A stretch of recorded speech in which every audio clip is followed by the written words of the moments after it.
యేసుక్రీస్తు నామంలో మీ అందరికీ శుభములు. యేసన్న గారి జీవిత చరిత్రలో చాలా ప్రాముఖ్యమైన విషయాలు మనం తెలుసుకుంటూ ఉన్నాం.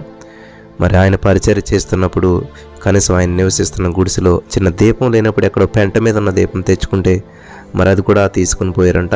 ఈ యొక్క సంఘటనలో కొంచెం మనం తెలుసుకుందాం, ముందుకు వెళ్దాం. లేమల్లె గ్రామం కొండ ప్రాంతం అయినందువల్ల మరి తేళ్ళు, పాములు, కప్పలు ఎక్కువగా సంచరిస్తూ ఉండేటువంటి వంట. బ్రదర్ యేసన్న గారి యొక్క గుడిసెకు 4 వైపులా కూడా గోడలు లేవు కాబట్టి పడుకోవటానికి చాప కూడా ఆయనకి లేదంట. కాబట్టి పడుకోవటానికి కొంచెం ఎత్తుకుంటే ఏదైనా బాగుంటుందని చెప్పి అక్కడే ఉన్న మట్టితోటి ఒక సమాధి దెబ్బలాగా తయారు చేసుకుని రాత్రిపూట దాని మీద పడుకునేటువంటి వారంట. ఇది చూసినటువంటి ఒక విశ్వాసం ఏం చేయాలంటే అయ్యో అని చెప్పి 4 కర్రలు వెదురు బొంగులట్టుకు వచ్చి యేసన్న గారు వీటి మీద పడుకోమని చెప్పి ఇచ్చి వెళ్ళాడంట. యేసన్న గారు ఏం చేశారంటే ఆ 4 బొంగులకి నవ్వారు అల్లి మంచంలాగా ఆయన తయారు చేసుకుంటూ ఉన్నాడంట. అలా తయారు చేసుకుంటుంటే ఆ కర్రలకి అక్కడక్కడ కూడా కాలినటువంటి మరకలు కనబడ్డాయి. ఇదేంటి ఈ కర్రలు కాలినాయి అని చెప్పి వాటిని గమనించి చూస్తే ఆ కర్రలు ఇంతకీ మరి అది సమాధికి దగ్గర ఉంది కాబట్టి చనిపోయినటువంటి మనిషి శవానికి వాడినటువంటి ఆ పాడి కర్రలు అని చెప్పి తెలిసిందంట. చూసారంత భయంకరమైనటువంటి విషయము. అలాగే యేసన్న గారు నివసిస్తున్నటువంటి చిన్న గుడిసెలో మరి కనీసం ఆ దీపం కూడా ఉండేటువంటిది కదంట.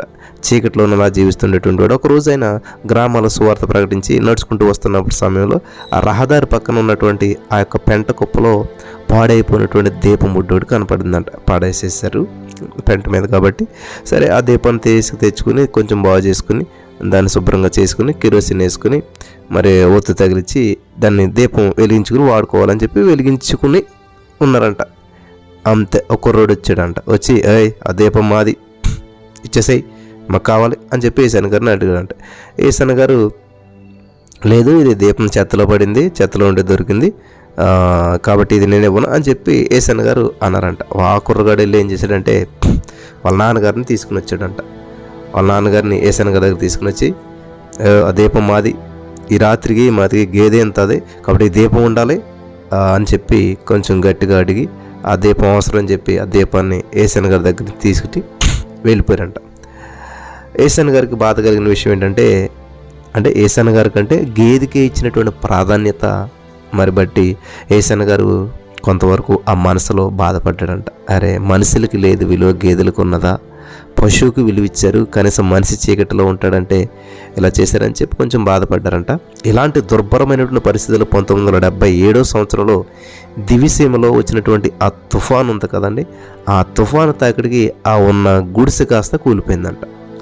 ఈ తుఫాను తాకిడికి నిరాశ్రయమైనటువంటి వారు ఉంటారు కదా, అలాంటి వారందరికీ ప్రభుత్వం వాళ్ళు ఏం చేస్తారంటే పప్పులు, బియ్యం, తాటాకులు సహాయం చేస్తూ ఉన్నారంట.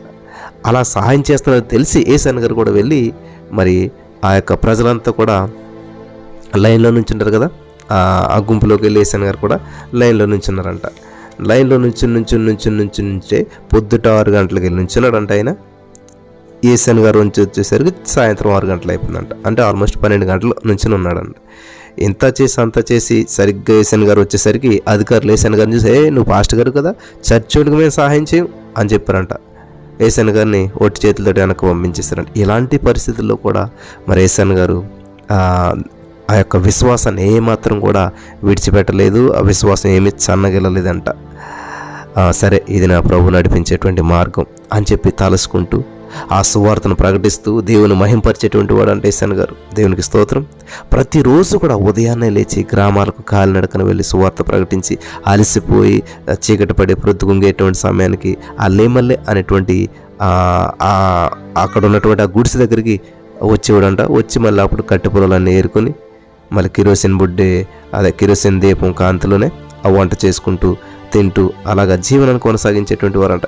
యేసన్న గారు అన్యుల మధ్య సేవ చేస్తున్నట్టు కాబట్టి అన్యులకు కానుకలు ఇచ్చేటువంటి అలవాటు ఉండదు. వాళ్ళకి తెలియదు కూడా కానుకలు ఏమొచ్చేవి కదంట. ఎందుకంటే మరి అన్యులు కాబట్టి వాళ్ళకి కానుకలు ఇవ్వాలనే విషయం కూడా వాళ్ళకి తెలియదు కాబట్టి వారు కానుకలు ఇచ్చేవారు కదనమాట. ఆ సమయంలో ఆర్థికంగా ఎంతో ఇబ్బంది పడ్డాడు. ఉన్నటువంటి ఒక జత బట్టలు ఉతుక్కోవటం, అంట్లు తోముకొని పొలలో ఆ యొక్క పొల్ల నీళ్ళ అన్నం, రాత్రిపూట అన్నం మరి వండిన తర్వాత అన్నం వండి వంచుకుంటారు కదా గంజి, ఆ గంజితోటే కలిపినటువంటి అన్నం తిని మరి సేవకు వెళ్ళిపోయేటువంటి వారు. తిరిగి సాయంత్రం ఆ గుడిసెకు చేరుకునేటువంటి సమయానికి గుడిసె ముందు కూర్చుని ఏం చేశారంటే హాయిగాను పాటలు పాడుకుంటూ ఉండేటువంటి వారంట.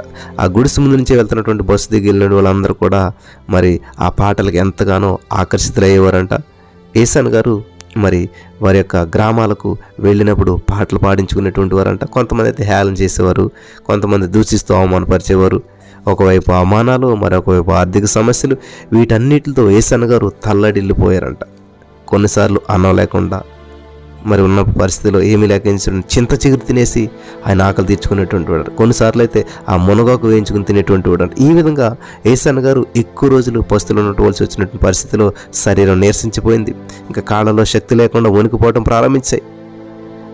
అలా ఉన్నప్పటికీ కూడా ఆ గ్రామాల్లో నడిచి సువార్త ప్రకటించి తిరిగి గుడిసుకు చేరుకునేటువంటి సమయానికి ఆకలికి తట్టుకోలేక కడుపు నిండా నీళ్ళు తాగేసి మరి ఇంకా ఏసే రాకడ వచ్చేస్తే బాగును అని చెప్పి ఆయన తలంచుకునేటువంటి అంట. తన యొక్క దుర్భరమైనటువంటి పరిస్థితిని గురించి తలంచుకుంటున్నటువంటి సమయంలో ఒకరోజు ఆయనకు తెలియకుండానే ఆ యొక్క కళ్ళ నుండి నీటి బిందువులు జలజల మరి ఒక జలలాగా మరి రాలాయంట. ఆ నీటి బిందువులు అక్షరాలుగా మారాయంట. ఆ అక్షరాల మాలిక ఒక పాటకి రూపం ఇచ్చిందంట. దేవునికి స్తోత్రం కలుగును గాక. మీరు అందరూ వినే ఉంటుంటారు, ఏసయ్యా నా ఆ ప్రియ అన్న పాట, ఏసన్ గారి పాట. ఏసయ్యా నా ప్రియ ఎప్పుడు నీరాకడ సమయం అని ఒక మరి పాట పాడారనమాట. ఏసయ్యా నా ప్రియ ఎప్పుడు నీ రాకడ సమయం, దురవస్థలో ఒంటరిని భూమికి ధూళిగా మారినాను నేను, దూరాన నీ ముఖ దర్శనం ధృవతారగా నాలో వెలిగినే అని చెప్పి ఆ పాటని తన పూర్ణ హృదయంతో పాడుకొని ప్రభుని స్తుతించి పడుకున్నారంట. నిద్రలేసేసరికి మరి అలనాడు నిద్రలేసి ఎలాగైతే నిద్ర ఒక ఆహారం ఉంటుందో అలాగే ఏసన్ గారు నిద్రలేసేసరికి ఆయా సమయాల్లో మరి కాకులు ఎలాగా మరి రొట్టెలు అందించాయో ఏలిగారికి, అదేవిధంగా ఏసన్ గారు ఆకలితో అలమటిస్తున్నటువంటి సమయంలో నెల్లూరులో ఉన్నటువంటి తన పెద్దోదిన గారు వంటలు చేసుకొని ఏసన్ గారి దగ్గరికి వచ్చిందంట. ఏసన్ గారిని చిన్ననాటి నుంచి ఆమె ఎంతో ప్రేమగా చూసుకున్నదంట. ఆ మమకారంతో ఏసన్ గారిని చూడటానికి ఆ 14వ మైలు వద్దకు వచ్చిందంట. ఏసన్ గారు దుర్భరమైన జీవితం చూసి చలించిపోయి ఏసన్న తండ్రి గారు అనేటువంటి ఆ నరసింహుల గారితో చెప్పిందంట, ఇలా ఉన్నాడు ఏసన్న, గుడిసెలో ఉంటున్నాడు, చాలా భయంకరంగా జీవిస్తున్నాడు, తినటానికి లేదు అన్న వెంటనే మరి తండ్రి గారిని నరసింహులు గారు ఏసన్ గారి దగ్గరికి వచ్చారంట. వచ్చి, రేయ్ ఎందుకు దేవుని సేవ చేస్తున్నావు, బాగానే ఉన్నావు కదా, నీకు ఇంత కష్టం ఎందుకు, ఇంత కష్టపడుతున్నావు ఎందుకు, నీకు పెళ్లి చేసేస్తాను, నేను నీకు రావాల్సిన ఆస్తి వాట నీకు కూడా ఇచ్చేస్తాను, కాబట్టి వచ్చేసేయి, ఇక్కడి నుంచి అయినా సంతోషంగా సుఖంగా జీవించు అని చెప్పారంట. అందుకని ఏసన్ గారు ఏమన్నా తెలుసా, నేను ఇప్పటికే ఇల్లు వదిలి 10 సంవత్సరాలు గడిచాయి. నా దేవుని సువార్త నిమిత్తం నేను దేశ నలుమూలన తిరిగాను, ఎంతోమంది దైవ సేవకులకు పరిచర్య చేశాను, ఎంతోమందికి పరిచర్య చేశాను, కాబట్టి నేను దేవునికి సమర్పించేసుకున్నాను. నేను దేవుని బలిపీఠం మీద దేవుని వాక్యాన్ని చెప్తున్నాను నేను. కాబట్టి బలిపీఠం అంటే ఏంటి తెలుసా, దహన బలిపీఠం. కాబట్టి బలిపీఠం మీద నేను ఇప్పటికే సగం కాలిపోయాను, నేను మీకు ఇంక పనికిరాను, పెళ్లికి నేను పనిచేయను, నా జీవితం దహించి వేయబడింది, నన్ను ఇలాగే ప్రభు సేవలో సంపూర్ణంగా కాలి బూడిదగా మారిపోనివ్వండి అని చెప్పాడంట. అప్పుడు మరి ఏసన్ గారి తండ్రి నరసింహులు గారు, సరే నాగటి మీద చేయి పెట్టినవాడు వెనక్కి తిరిగి చూడకూడదు, కాబట్టి బైబిల్లో ఉన్నటువంటి వాక్యాన్ని తెలియజేసి కుమారుని ధైర్యపరిచి తిరిగి ఆ నెల్లూరు వెళ్ళిపోయాడంట.